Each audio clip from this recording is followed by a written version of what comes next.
Hey, y'all, good morning. Happy Sunday to everybody. Hope everybody's doing okay.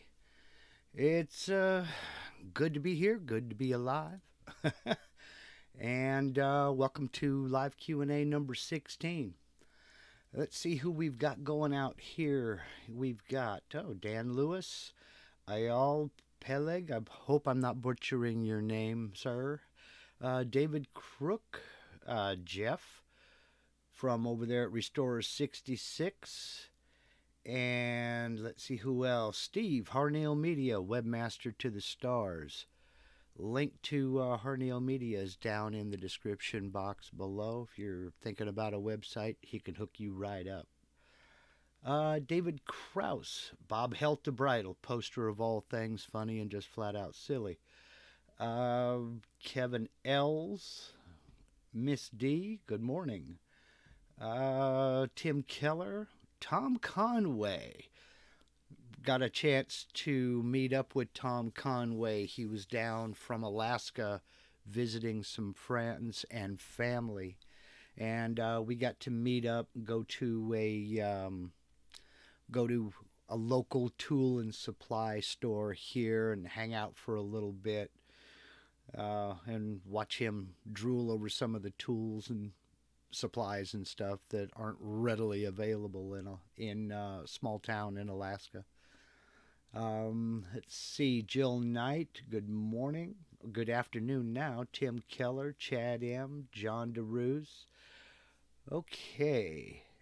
Ayal is correcting me, and I do appreciate that. I've not trying to sound self-important or anything like that, but I've traveled a little bit and everything, and I kind of try to place where I know people are from and try to pronounce the names correctly, and sometimes I even succeed. So, but thank you for that.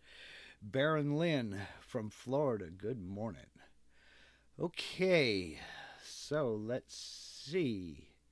No, I appreciate the correction. It's okay. Everything's okay. So, let's see what's going on this morning. Not a lot here for those of you keeping track. Today is the 8th, which is day 12 since my wife, Mrs. Mustache, had total knee replacement. She's had a few physical therapy sessions and is doing much better. She's able to get up and move about on her own. And in fact, they want her to get up and move around, get those muscles working. She's doing very well. And a lot of you have asked me about her. A lot of you, I've got your messages through my website, and I've seen comments on some of the fake Facebook posts, and we all thank you. We both thank you very, very much. We appreciate everybody who's commenting and asking and encouraging, etc. So, Mr. Mike Dillon in the house. How you doing from Dillon's Woodworks over there? If you are even considering a home-based sawmill, go over and check out Dillon's Woodworks. Just put your cursor over there in the chat, see the 3 buttons. Put your cursor over his name, see the 3 dots over to the right. Click on that, then right-click on Go to Channel, open that in a new tab, and go check out his channel. He's got some good stuff. He's using a small home, I say small, it's bigger than anything I got, but it's, relatively speaking, a smaller home sawmill, doing some very cool work over there. Very cool work.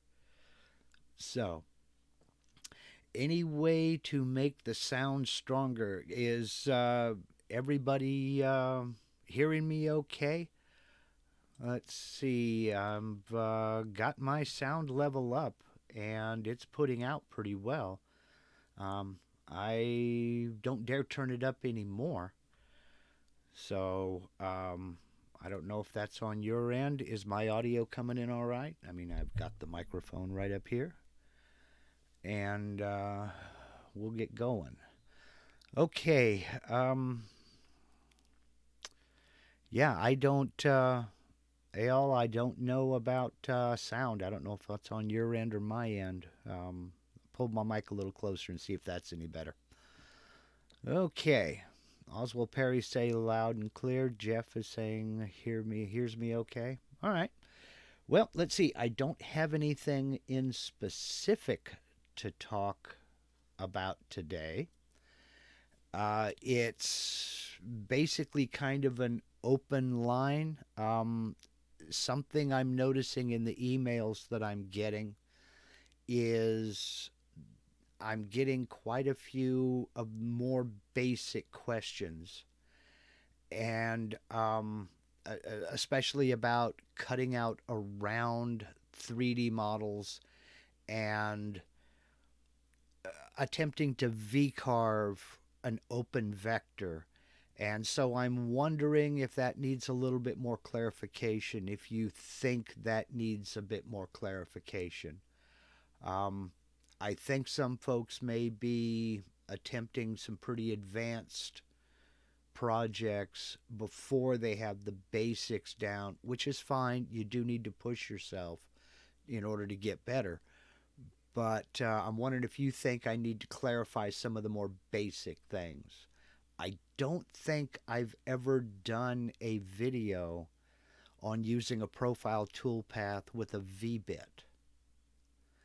Um, and that might be something to look into. See Bob Heltebridal asking, have I done 3D on a turning? Not yet, but I do have a couple of projects in mind that would involve downloading a 3D model and then cutting that model on the rotary axis. I just have to find the right model because there's a lot of fiddling you have to do to get it into the proper position so you don't have any undercuts. And that's going to be the big problem. So the short answer is not yet, but I am planning on doing some 3D rotary axis work as well as using the molding toolpath to project a profile around a cylinder for carving on a rotary axis. So I've got that coming up. I'm going to try to start getting into inlays. It's something I've been wanting to do for years. One of the main reasons I built the CNC in the first place was to get going on inlays, and I just 5 years later I haven't done it yet. So there's some things coming up in the spring. Most of all, and most exciting for me, is a new shop shed build that is going to be double the size of what I've got now, and then hopefully later next year, maybe in late summer, early fall, break ground on a second one. And I'll explain all that. I'm thinking about doing a video series on it, but it would be on another channel. It wouldn't be on the CNC channel. We'll see what happens. Let's see. David Kraus. If you build another CNC, would you stay with Mach or look at Mazo, Raspberry Pi, etc.? I would stay with Mach 3. I really would. I already have the license for it. I have within arm's reach, I have 1, 2, 3, 4, 5, 6 computers with Mach 3 already loaded on it and ready to go. So I would just stick with Mach 3. It works, and I don't believe in changing something that works. So just my opinion. So excuse me. Let's see now. Miss D wants to know, do you create your own 3D images? Not yet. Not yet. I am learning. I'm in the process of it. That's something that's going to be developing more after the new year as I get better at 3D modeling. I'm just starting out. I've not had Aspire for about 6 months. That's about how long I've had it. It's about 6 months. So I'm just getting into it and learning how to use it and learning what all there is. And I'm here to tell you, man, it's a whole new world, but I'm getting there. So let's see. Jeff at Restore, I've done profile toolpaths using a 90-degree V-bit to create fold-up one-piece boxes. That's not something that I've gotten into yet, Jeff, but that's real interesting. I want to explore that a little bit. I just haven't had the time yet. So let's see. Kevin Leary, have you used Shaper 3D on iPad Pro? No, I don't use Mac, Apple at all. I'm strictly a PC guy. I was introduced to the PC and AutoCAD the same week in 1997, and I've never gone any other direction.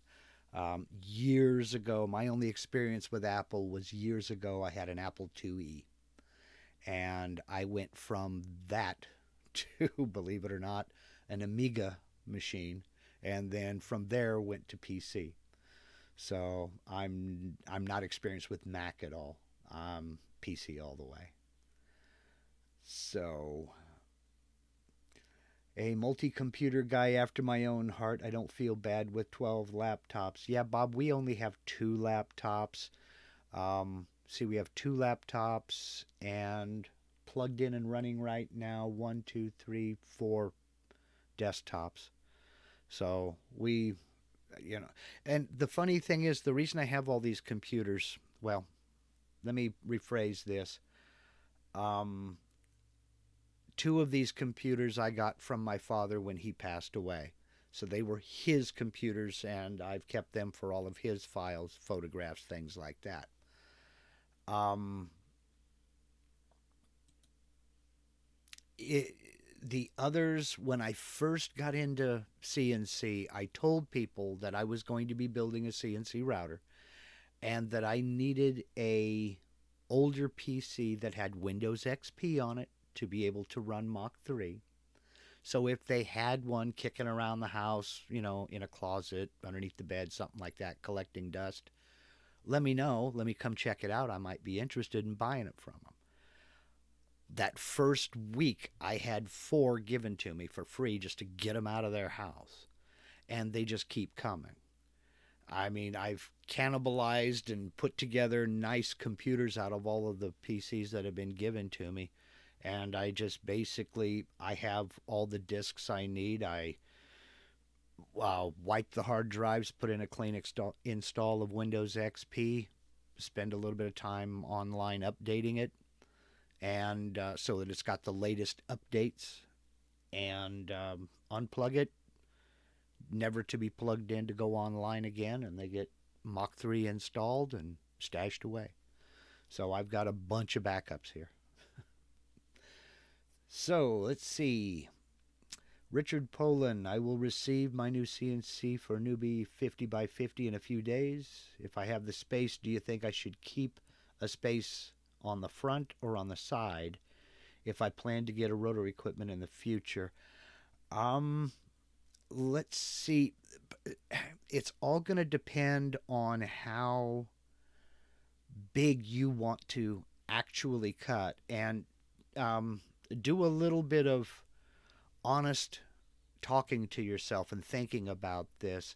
How big do you think you are actually going to cut?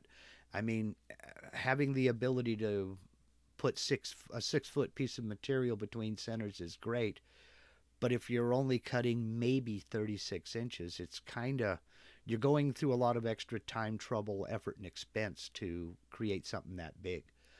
Um, Personally, I don't think it matters whether you're cutting along the x-axis or cutting along the y-axis. Generally speaking, the y-axis tends to be longer than the x, so if maximum capacity is concerned, I would think about, excuse me, the y-axis is the long axis, usually. So if you're concerned about length, then maybe run it with the Y, but I really don't think it's all that critical. It also depends on your setup and your shop. For instance, in my little shop shed, I have my CNC takes up half of the shed. I have 17 inches to either side to get around. And I can get around on one side to get back behind the machine, but I can't get around the other side because of electrical outlets and cords and my computer table and what have you. So if you physically have the room all the way around your machine, it's your choice. There is no best in this case. So Percy Kuka, we work a lot on MDF. What's the best safety precautions? Dust collection, dust collection, and dust collection. MDF dust, I'm convinced, is a tool of the devil. It will get into places you didn't even know you had. You will find a layer of MDF dust inside drawers you haven't opened in a month. Dust collection and respirators. I don't even cut MDF on a table saw or a hand router without a respirator on. I don't mess with the little paper dust mask. I have a full on respirator. MDF dust is fine. It's invasive and it goes everywhere. So that's my safety precautions anyway. Don't breathe this stuff. I mean, it's wicked stuff. And I'm not Mr. Safety Patrol either. I figure personal safety is everybody's own responsibility. But when it comes to MDF, where I might not use dust collection on other materials, I will use MDF on, or will use dust collection on MDF because I don't want to expose other people to it. I mean, I have neighbors. So let's see. At first, I thought my CNC would be plenty big enough, but now I'm getting people asking me to do bigger projects from Dylan's Woodworks. Yeah, if you've looked into tiling your tool paths, that's an option. Generally speaking, you would tile in the Y direction so you can do one piece of the carving and then push it through, do the next piece, push it through, do the next piece. But then again, you have to have the room behind your CNC to be able to do it. So that's a good way of going. Let's see, Oswald Perry. Mark, do you know the best resource for learning how to create my own depth map? No, I don't, Oswald. And if you find out, please share it with me. I've been wanting to learn how to do that for a long time. I know folks who are absolute wizards with like Photoshop and Corel, Paint Shop Pro, and other photo and graphic imaging programs. And they're starting to get into that themselves. But it's not something that I've ever learned. And to be honest, I just don't have time to learn the software. But if somebody comes up with a relatively simple way of creating depth maps, I'd love to know how. I'd love to learn how. So, let's see. Kevin Leary, what wood do you find the best to cut out for furniture parts? As I carved sycamore recently, it produced poor results regardless of settings. You know, as far as best woods are concerned, I mean, that can go in any direction. My favorite woods to cut are maple, cherry, walnut, and sapele, not necessarily in that order. I mean, you can see behind me, I've got some material I just finally got through the planer yesterday. I bought it thinking it was lacewood. Turns out it's leopard wood, which, okay, fine, great. It'll still work for the projects I have in mind for it. But I've never cut it on the CNC, so that's going to be an adventure for me. I like a dense, tight-grained wood. I don't do a lot of work with oak unless I'm specifically asked. I don't like to do a lot of work in softwood unless I'm specifically asked. But my go-tos are as I said, maple, cherry, walnut, and sapele. Those are my favorites to cut. But I've done other things. I've worked with mahogany. Um, the one thing I will say about mahogany is if you're pocketing or 3D carving with mahogany, go at a 45-degree angle to the grain. If you try to go with the grain, mahogany will splinter kind of sort of like pine does. It carves great. Just go at about a 45-degree angle to the grain. Don't go directly across the grain. You will get machining marks and tool marks that way at a 90-degree angle to the grain. But go about 45 degrees. Um, I've also run Goncalo Alves. Some folks call it tiger wood. And it really carves nice. I was surprised at how well it carves. But those are a little bit less common woods. They're a bit more expensive. So, you know, it's kind of your choice. It really depends on the style, and it depends on what folks are wanting to or want. You know, so let's see. Clyde Labonte in the house. IL wants to know, can you provide more info about the respirator you use, a brand or a link? I will look for my respirator in and see if I can find a link to it. To be honest with you, I can't remember the brand off the top of my head. I think just about any respirator that will fit over your nose and mouth and give a good seal around your face is good enough. It comes down to the filter cartridges that you use. Those you need to look into and make sure they fit, obviously. Now, U.S. standards, see, you are in Israel, I believe. U.S. standards are going to be probably different from Israel. So I would tend to go somewhere local that would supply that type of equipment and just see what's there. I mean, we have um, we have several, you know, hardware stores, tool supply stores, and as we call them, big box home improvement stores that we can go to and check out, you know, various companies like 3M or let's see, there are several manufacturers. I believe it's AO Optical.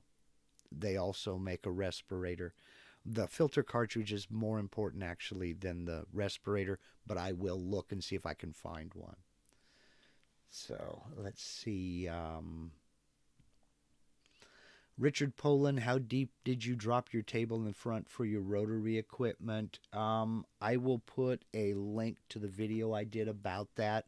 Basically, um, the mount is, the table is made on a 2x4 frame, and the mount is attached to the bottom, so it would be 3.5 inches down. I will put a link in the description of this video to my rotary axis mount video after this goes live. So let me write that down. Okay, and I'll put that down in the description as soon as this video goes live. Let's see.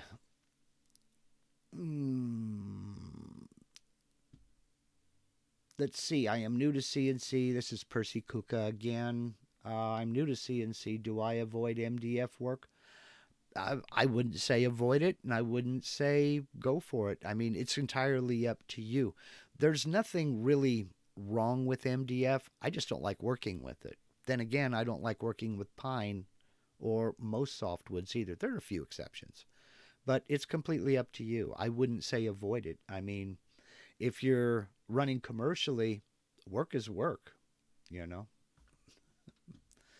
So, see, Rob Schuster, CNC Nuts, Peter Pasuelo just did a depth map video, and he did one also. Yes, if you're not subscribed to Peter Pasuelo and his YouTube channel, CNC Nuts, you're really missing out. Go over and check out his YouTube channel.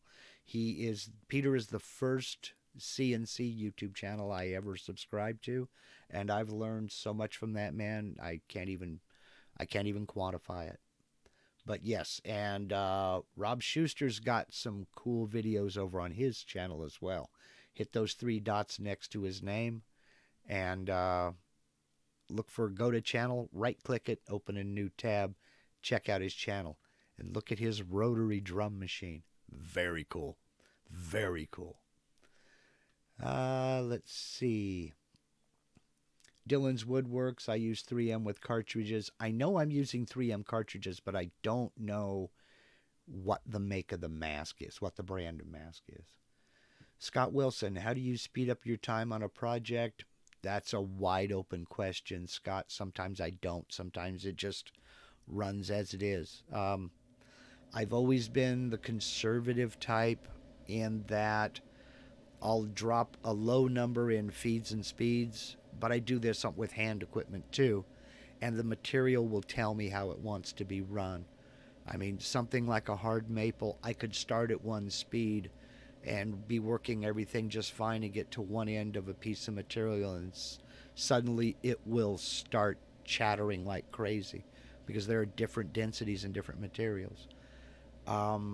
So what I'll do is I'll start with a low number, and then using because I use Mach 3, I can bump up the feed rate on the fly or slow down the feed rate on the fly. And I just bump it up until either I start hearing chatter or I start seeing a little bit of chatter as the bit's cutting. Then I'll back it down until that chatter stops. Then that's what speed it runs at. I don't use speed and feed calculators or anything like that. The material will tell me how fast it wants to run. So, let's see. Carrie Martz, would you be interested in send me a message through the Contact Us page. There's a link down in the description of this video. I don't want to get into that right here, right now. Yeah, send me a link through the Contact Us page on my website, and I'll gladly talk with you. Okay, let's see. PJ Palmer, I have a Gatton CNC. All of the better folks do. I upgraded from parallel port to UC100 Ethernet. Why would not Mach 3 not run slave A while ref all home? You need to go into... All right, let me do something here. I've got to load up Mach 3. And we'll do a screen share on it here. And this will be the first time I think I've screen shared Mach 3. So let me do this.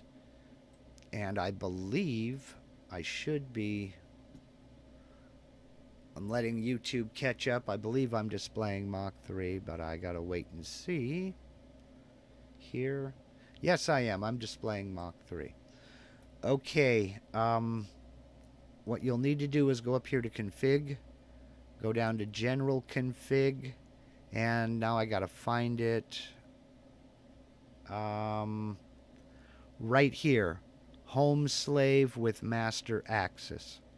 Make sure you have a check mark in that box right there. Then click OK.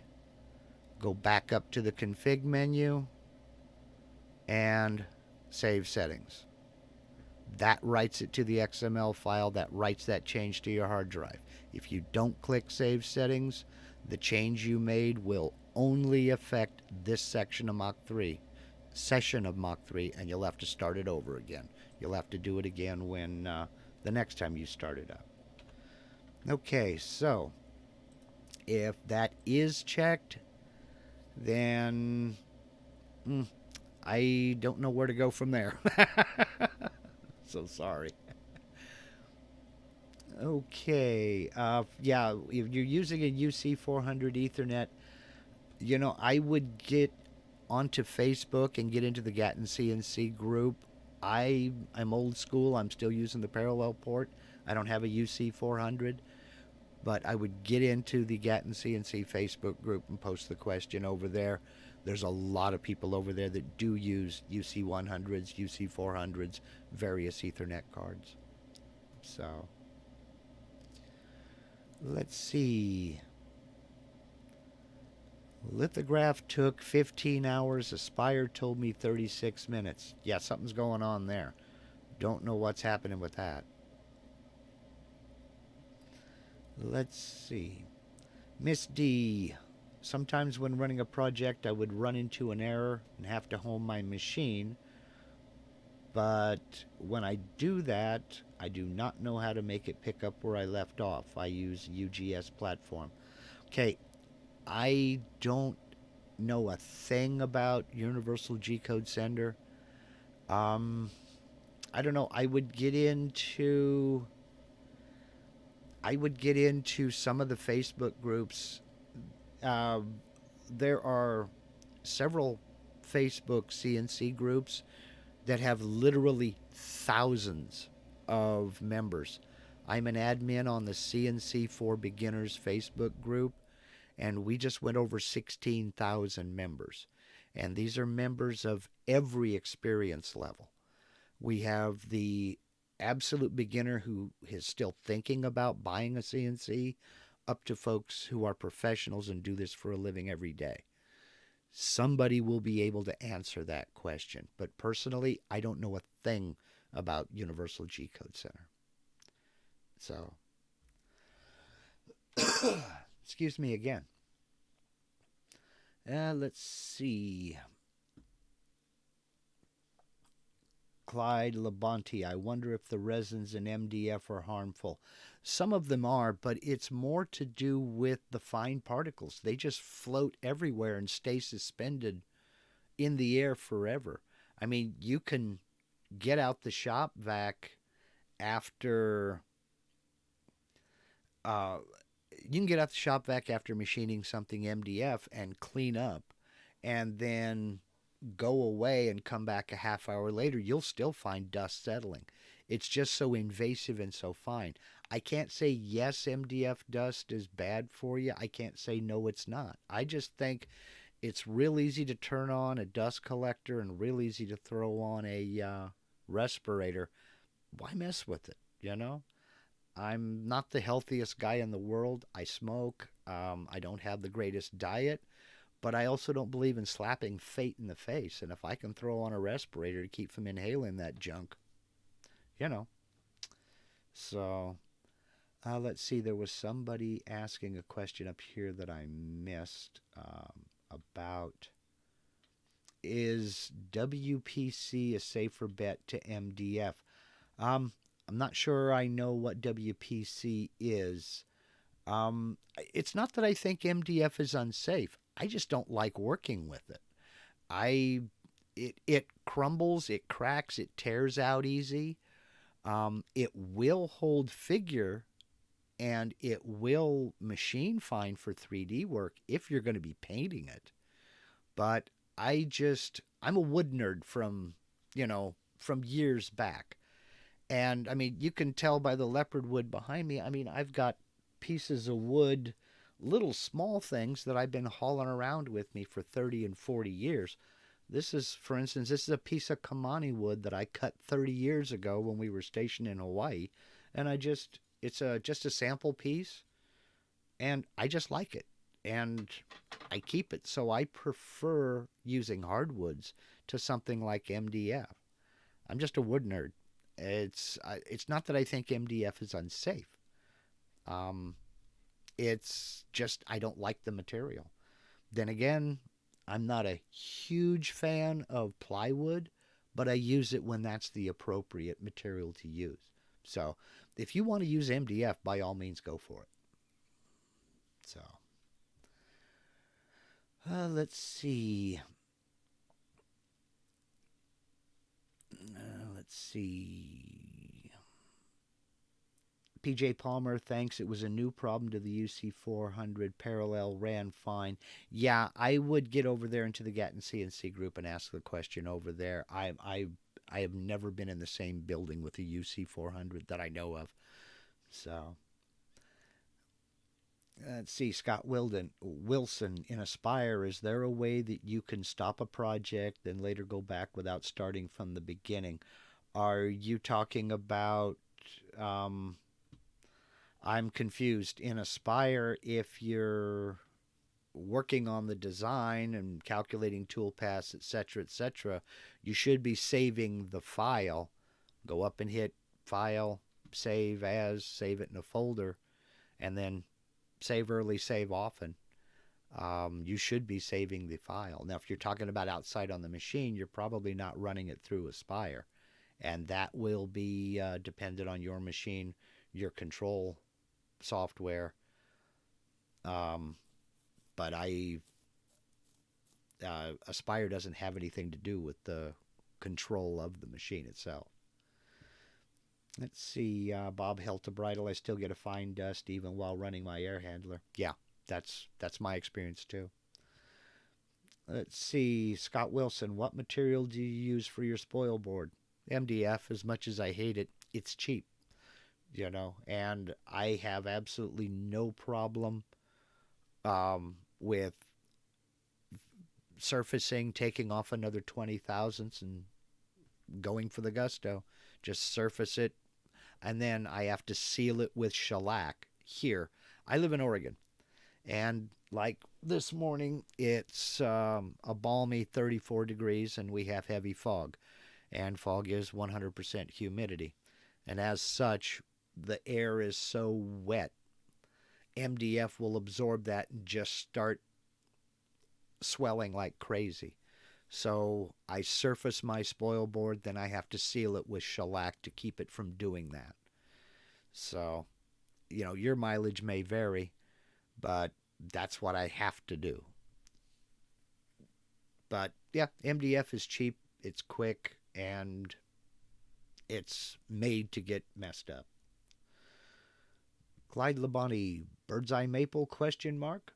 Yes, thank you, exclamation point. Um, so, Frankie CNC and Woodworking Channel, welcome aboard, dude. Good to see you this afternoon. I get good results using a downcut spiral when cutting jigs and patterns in MDF. It paints good, and that's about it. Yeah, MDF is, you know, as much as I put it down, it has its uses. It has its place. I wouldn't use it for an outdoor project, but you know, there's I guess there's nothing really wrong with it. I just like to bad talk it because I don't like it. So, okay. I think we've been on for close to 40 minutes. I think I'm going to go ahead and wrap it up. I hope everybody has a good Sunday. Hope everybody is getting ready for the big Christmas rush here. That's what this leopard wood is for. I've got a couple of presents to go out and make, and so that'll be disappearing soon. And I'm going to get out this afternoon after I finish watching Project Binky episode 27 from Bad Obsession Motorsport. God, I love that series. If you don't know what it is, just go to YouTube, up in the search bar, type in Project Binky. You'll find it. It's a fun series. Okay, y'all, have a good Sunday. Get out, make some chips. As always, the best way to contact me is through the Contact Us form at marklindsaycnc.com, which is sponsored by Steve over at Harneal Media. I can't respond to PM requests on Facebook or Instagram. There just aren't enough hours in the day. So, again, have fun. Get out there and make some chips. Y'all take care.